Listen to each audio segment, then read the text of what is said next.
Hi అండి, అందరికీ నమస్తే.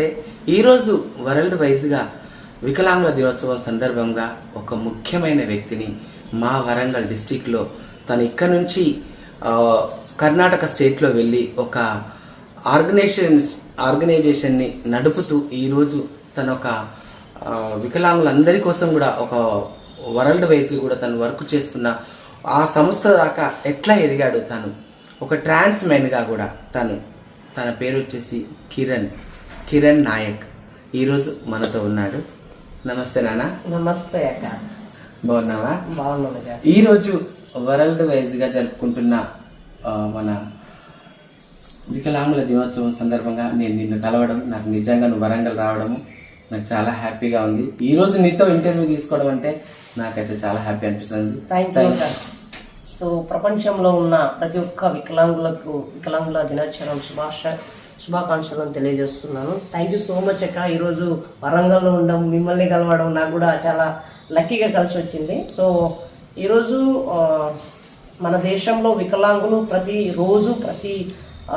నిమిషము వికలాంగులు అవుతున్నారు. యాక్సిడెంట్లో, పారాలిసిస్, ఫుడ్ వల్ల, తల్లి నుండి పిల్లలు అలా చాలామంది వికలాంగులు అవుతున్నారు. సో అది స్టాప్ చేయడానికే ఈ సంస్థ స్టార్ట్ చేయడం జరిగింది. ఎక్కువగా హరాస్మెంట్ జరుగుతుంది వికలాంగుల ఆడవాళ్ళ పైన, ట్రాన్స్జెండర్ వికలాంగుల పైన. వీళ్ళందరినీ స్టాప్ చేయాలనే ఉద్దేశంతో నా వర్క్ని స్టార్ట్ చేశాను. నాకు జరిగింది ఇంకొకరికి జరగకూడదు అనేది ఉద్దేశంతో స్టార్ట్. అంటే కిరణ్, ఈరోజు నువ్వు ఒక ట్రాన్స్మెంట్గా కూడా ఉన్నావు. అట్లాగే మన వరంగల్ తెలంగాణ వదిలేసి ఒక కర్ణాటక రాష్ట్రంలో ఒక ఉన్నత స్థాయిగా ఎదిగావు. అంటే కిరణ్ నాయక్ అంటే తెలియని వాళ్ళు, మేము చూసినంత వరకు కూడా కర్ణాటక స్టేట్లో తెలియని వాళ్ళంటూ ఎవరు లేరు దాదాపుగా. అంటే ఈ మామూలు కిరణ్ నుంచి అంత స్థాయికి ఎదగడానికి గల నీ మైండ్లో వచ్చిన ఆలోచన అంటే ఇట్లాంటి వికలాంగుల కోసమే నేను ఫైట్ చేయాలి, అంటే ఒక ఫ్రీడమ్ ఫైట్ లాగా నేను చెయ్యాలి అనే ఉద్దేశం నీకు ఏ థాట్ను చూసి, ఏదో ఒక సిచ్యువేషన్ చూస్తే మన మైండ్ అనేది చేంజ్ అవుతుంది. మన కళ్ళ ముందు జరిగిన ఇన్సిడెంట్ని బట్టి మనం అనేది చేంజ్ అవుతుంటాము, మన మైండ్ అనేది కూడా. అట్లాంటి ఇన్సిడెంట్స్ ఏమైనా మనకు ఈ వరంగల్లో తెలంగాణలో మీకు ఏమైనా జరిగిందా, లేదా అదర్ స్టేట్ వెళ్ళినప్పుడు జరిగినాయా, చూసారా మీరు? 2008లో నేను ఒక డిజబిలిటీ అండ్ ట్రాన్స్మెన్గా బయటికి రావడం జరిగింది. నాకు జరిగిన క్రైసిస్ ఈ సొసైటీ నుండి, ఈ ఫ్యామిలీ నుండి, ఈ సమాజం నుండి జరిగిన అన్యాయమే నాకు ఇలా తీర్చిదిద్దింది. నేను 3 times దగ్గర సొసైటీకి వెళ్ళిపోయే మూమెంట్లో వెళ్ళిపోయాను. సూసైడ్ అటాక్ చేశాను. తర్వాత ఎందుకు సావాలి, ఎందుకు మన దేశం కోసమైనా, మన ట్రాన్స్ కోసం, డిజబిలిటీ కోసం బతకాలనే ఒక ధైర్యంతో, నాకు స్ఫూర్తి మొత్తం నా వైఫ్. సో ఆమె ధైర్యంతో నేను ఈరోజు ప్రతి ఒక్కరి ప్రాబ్లమ్స్, నాకు వచ్చిన ప్రాబ్లం వాళ్ళకి రాకూడదు, వాళ్ళ ప్రాబ్లమ్ని నా ప్రాబ్లంగా తీసుకొని స్టార్ట్ చేశాను. సో మంచి పని చేస్తే కంపల్సరీ పేరు అదే వస్తుంది. ఒక్కొక్క వ్యక్తిని కలవడం జరిగింది, వాళ్ళ ఇంట్లో ప్రాబ్లం ఏంటి అని తెలుసుకోవడం జరిగింది. సో ఆ ఇద్దరు పోయి ఇంకా ఇద్దరికి చెప్పడం, ఆ ఇద్దరు పోయి ఇంక ఇద్దరికి చెప్పడం వల్ల కర్ణాటక మొత్తం ఈరోజు నేషనల్, ఇంటర్నేషనల్ లెవెల్లో ట్రావెల్ చేస్తున్నాను. అండ్ ముఖ్యంగా నేను ఇప్పుడు ఫైట్ చేసేదైతే ఈజీ యాక్సెస్ గురించి ఫైట్ చేస్తున్నాను. ఒక ఈజీగా టాయిలెట్ దొరకాలి, ఈజీగా తాగే నీళ్ళు దొరకాలని ఫైట్ చేస్తున్నాను. సో ఈ మంచి పని కోసమే తిరిగే సమయంలోనే ఇట్లా పేరు ఆటోమేటిక్గా రావడం జరిగింది. 2016లో Karnataka government good social work award ఇవ్వడం జరిగింది. ఈ స్టేట్ నుండి ఆ స్టేట్కి వెళ్ళి ఆ అవార్డు నాకు చాలా ఆనందాన్ని కలిగింది.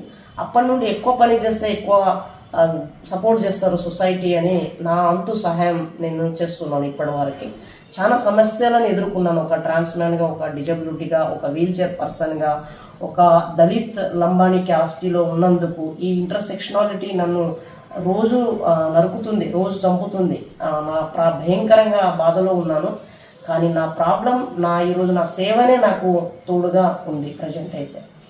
అంటే మీరు ట్రాన్స్మెన్గా మారాక, అంటే ఒక ఫీమేల్, అంటే మా వైఫ్ అని చెప్పారు కదా, అంటే మీ పర్సనల్ విషయం అది. అంటే మీరు ఒక ట్రాన్స్మెన్ అని తెలిసినా కూడా ఆ అమ్మాయి మిమ్మల్ని ఏ విధంగా ఇష్టపడింది? సో మ్యాన్ అనేది పక్కన పెడితే, ప్రేమ అనేది ఎవరి మధ్యనైనా పుడుతుంది. అమ్మ కూతురికి, అమ్మ కొడుక్కి, వైఫ్ భార్యకి, భర్తలకి, ఎవరికైనా ప్రేమ పుడుతుంది. సో నేను చేసిన గొప్పతనమో తెలియదు, మా అమ్మ చేసిన గొప్పతనమో తెలియదు. సో ముఖ్యంగా నా వైఫ్ నాకు దొరకడం చాలా హ్యాపీగా ఉంది. సో ఆమె ప్రేమ నాతో ఉండడం, ఆమె నన్ను అర్థం చేసుకోవడమే ఇది చాలా ఈ 38 సంవత్సరాలు నాకు, నేను ఎప్పుడో 17-18 సంవత్సరాల నుండి ఆమెతో ఉన్నాను. దగ్గర 16 సంవత్సరాలు జర్నీలో ఇక్కడ జెండర్ విషయం లేదు, ప్రేమ అనేది చూపిస్తుంది. ఒక ప్రేమ ఈజ్ లవ్ అనేది దానికి మీనింగ్ లేదనేది నేను నా లైఫ్లో నేను చూస్తున్నాను. నిజంగా కిరణ్ మాటల్లో అయితే ఇప్పుడు మనకు అనుకునేది ఏంటంటే ప్రేమ అనేదానికి నేను ఇందాక కూడా చెప్పాను, అక్కడ మన మనోవైకల్యం లేనప్పుడు అంగవైకల్యాన్ని పక్కన పెడితే మనోవైకల్యంతో కూడా ఎవరిని మనం చూడకూడదు. నిజంగా మనోవైకల్యం ఉన్న వ్యక్తే నిజమైన అంగారకుడు. ఎందుకంటే నిజమైన వికలాంగుడు అని అంటే మన మనోవైకల్యం ఉన్న వాళ్ళు మాత్రమే.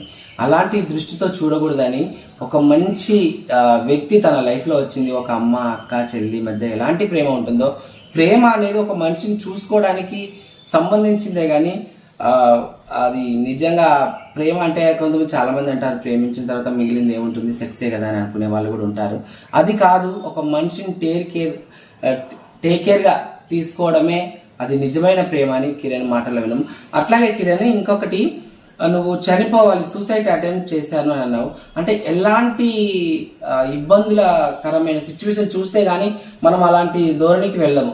సూసైడ్ అనేది అది అట్లాంటి ఇంటి అంటే ఫ్యామిలీ నుంచి వచ్చిన ప్రెజర్సా, లేకుంటే నీ ఫ్రెండ్స్ తోట, బయటి వాళ్ళతోట, సొసైటీ తోట, ఎట్లా? నేను చాలా మందికి చెప్పాను, నేను పుట్టక ముందే నా జాతిని ఇచ్చారు, నేను పుట్టిన తర్వాత నువ్వు అమ్మాయి అని చెప్పారు, పెరుగుతున్న సమయంలో నువ్వు వికలాంగుడు అని చెప్పారు. ఓకే కిరణ్, ఇప్పుడు ప్రస్తుతం నువ్వు చేస్తున్న వర్క్ ఏంటో మనకు? సో కర్ణాటకలో కర్ణాటక వికలచేతనర సంఘటన ఒక ఆర్గనైజేషన్ 2012లో స్టార్ట్ చేశాను. ప్రెసిడెంట్గా 5 సంవత్సరాలు చేశాను. ఇప్పుడు జనరల్ సెక్రటరీగా ప్రెసిడెంట్ చేస్తున్నాను ప్రస్తుతం. సో అక్కడ దాదాపు ఒక 25,000 నుండి 30,000 మంది వికలాంగులు ఉన్నారు ఒకే డిస్టిక్లో. సో అంతమంది ఒకే జిల్లాలో వాటర్ ప్రాబ్లం ఉండడం వల్ల మళ్ళీ అందులో పాటు స్టేట్ మొత్తము ఎక్కడ అడ్వకేసీ నీడ్ ఉందో, ఎక్కడ వీల్ చైర్ లేదు, ఎక్కడ ర్యాంప్ లేదు, పబ్లిక్ టాయిలెట్లు కానీ బస్ స్టాండ్లో కానీ. సో గవర్నమెంట్తో పోరాడుతూ ఆ యాక్సెసిబిలిటీని సక్సెస్ చేస్తున్నాం. సో అక్కడ మా సిబ్బంది, మా బోర్డు మెంబర్స్ కానీ అక్కడ చాలా ప్రేమ అప్యాదాలతో నన్ను రిసీవ్ చేసుకోవడం జరిగింది. సో వాళ్ళు కూడా ఆ బోర్డులో ఉండడం జరిగింది. వాళ్ళ సహకారంతో అందరం కలిసి ఆర్గనైజేషన్ని స్టార్ట్ చేశాము. సో ఈ ప్రజెంట్ ఇప్పుడు నడుస్తుంది అది. గ్రామ పంచాయతీ లెవెల్లో ఎక్కువ పనిచేస్తాము. గ్రామ పంచాయతీ లెవెల్లో కర్ణాటకలో Chikkaballapur district, special near by international airport. అక్కడ ఒక్కొక్క గ్రామ పంచాయతీలో వాళ్ళే లీడర్లు కావడానికి సెకండ్ లీడర్షిప్ వచ్చి రేపు మనం చనిపోయినా కూడా మన పని వాళ్ళకి శాశ్వతం కావాలని ఆ ట్రైనింగ్ని వాళ్ళని ఫామ్ చేస్తున్నాం. సో మనకున్న నాలెడ్జ్ని ఇంకొకరికి ఇవ్వడము, ముఖ్యంగా ఎడ్యుకేషన్, హెల్త్, లవ్లీహుడ్ గురించి మేము ఆ పని చేస్తున్నాం. రెండోది వచ్చేసి దాదాపు నేను ట్రాన్స్ మ్యాన్గా బయటికి వచ్చినప్పుడు నా స్నేహితులు దగ్గర 10 నుండి 15 మంది సూసైడ్ చేసుకోవడం, చనిపోవడం జరిగింది ట్రాన్స్ మ్యాన్. సో వాళ్ళనందరినీ చూసి నాకు చాలా బాధ కలిగింది. చాలా ఏం చేయాలో కూడా అర్థం కాని డిప్రెషన్లో వెళ్ళిపోయాను. సో కంపల్సరీ ఏపీ అండ్ తెలంగాణలో, అంటే కర్ణాటకలో కానీ వేరే స్టేట్లో వాళ్ళ ఆర్గనైజేషన్స్ ఉన్నాయి. సో ఎందుకు మనము ఏపీ తెలుగు స్టేట్లో ఎందుకు చేయకూడదని 2016లో స్టార్ట్ చేశాము మాట్లాడడం, ట్రాన్స్ మ్యాన్స్ ఆర్గనైజేషన్ కావాలని. సో అది ఒక లెవెల్కి తీసుకురావడానికి 4 సంవత్సరాల దగ్గర పట్టింది. తర్వాత 2019లో స్టార్ అనే ఆర్గనైజేషన్ని రిజిస్ట్రేషన్ చేశాము. స్టార్ అంటే society for trans man actions and rights. Only trans man, అమ్మాయిగా పుట్టి అబ్బాయిగా పెరుగుతున్న ఎవరైతే వ్యక్తులు ఉన్నారో సమాజంలో వాళ్ళు కూడా వాళ్ళ ఫ్యామిలీతోనే ఉండాలి. షెల్టరు, సొసైటీలో బయటికి వచ్చి ఎక్కడ తిరుగుతున్నారో తెలియదు, ఎక్కడ చనిపోతున్నారో తెలియదు. సో ఇక్కడ కూడా మేము 7 బోర్డు మెంబర్స్ ఉన్నాము, ఫ్రెండ్స్ అండ్ అందరు కలిసి 7 బోర్డ్ ఆఫ్ మెంబర్స్ ఉన్నాము. అండ్ ఇక్కడ కూడా ఇప్పుడు దాదాపు 500 మందిని క్రాస్ చేశాం. స్టార్ట్ చేసినప్పుడు 27 మందితో స్టార్ట్ చేశాం, కానీ ఈరోజు చూస్తే 500 ఏపీ అండ్ తెలంగాణలో క్రాస్ చేసి ఉన్నాము. సో ఇంకా లోకల్లో ఉన్న ట్రాన్స్ మ్యాన్ బయటికి వచ్చి సమాజంలో కూడా వాళ్ళ ఫ్యామిలీతో బతకాలని ఒక పోరును స్టార్ట్ చేశాము. సో ఆర్గనైజేషన్ వస్తుంటాయి పోతుంటాయి, కానీ ఇక్కడ నేను చెప్పేది ఏంటి అంటే ఒక వ్యక్తిగా ఇంకొక వ్యక్తికి మనం ఏం చెప్తున్నాం అనేది చాలా ఇంపార్టెంట్. ఈ ఆర్గనైజేషన్లో శాశ్వతం నేను ఉండను, ఉండేవాళ్ళు కూడా ఉండరు. సో ఉండే ఆర్గనైజేషన్ని నలుగురికి ఎలా హెల్ప్ అవుతుంది, నలుగురికి ఎలా రీచ్ అవుతుంది అనే ఉద్దేశంతో ఇప్పుడు government and private and NGOs and leaders ఎవరైతే ఉందో అండ్ పొలిటికల్గా ఎలా బయటికి రావాలనే ఉద్దేశంతో ప్రజెంట్ నేను ఆలోచిస్తున్నాను. అండ్ ఏపీ, తెలంగాణ అండ్ కర్ణాటకలో నా పాత్రను ఎక్కువగా నేను టైంని ఇస్తున్నాను. Thank you so much.